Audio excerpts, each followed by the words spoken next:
The European Union is on track to introduce its vaccine passport for travel, otherwise known as a digital green certificate, by summertime. But before negotiations between the three EU institutions begin, the bloc's Justice Commissioner gave Euronews an update. To start negotiations beginning of May and to be ready before the summer, to be ready in June with a real new regulation. On the technical side, we have seen new evolutions in some member states, like in France, in Denmark, with some kind of certificates for different activities. And from the beginning of June, again, we'll organize pilot projects with member states to organize the interoperability at the EU level and to be ready before the summer. This week, the WHO criticised plans for vaccine passports, saying it's still not clear if inoculations stop transmission of the virus, something Commissioner Reinders repeated. For the moment, we don't know if there's a real immunity. Of course, there are some proofs, but a real impossibility to be contagious if you are vaccinated. So if there is a contagion, there may be some measures to take. So we don't know. We are working with a real flexibility to see step after step what are the consequences of the vaccination or the recovery. To be concrete about the recovery, we have said it's possible to be immune for a maximum of 180 days.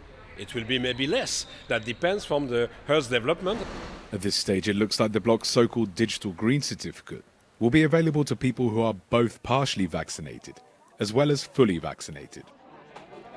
But normally we will have on the certificate all the different reference and data. So what kind of dose and when. If it's one dose, it will be described. If the two doses, it will be also described. So it's possible to receive a certificate with all the different elements. Recovery, test or vaccine. And for the vaccine, you know that it will be the first dose and the second one, what kind of dose, and the authorization or not by EMA. Those not vaccinated before the summer will be able to travel with negative PCR tests, the prices of which the Commission wants lowered.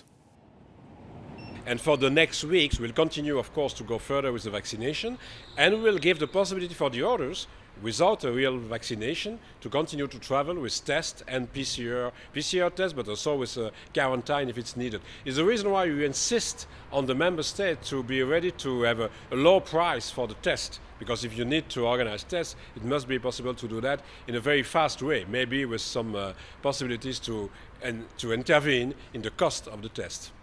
MEPs will continue the discussion on vaccine passports next week.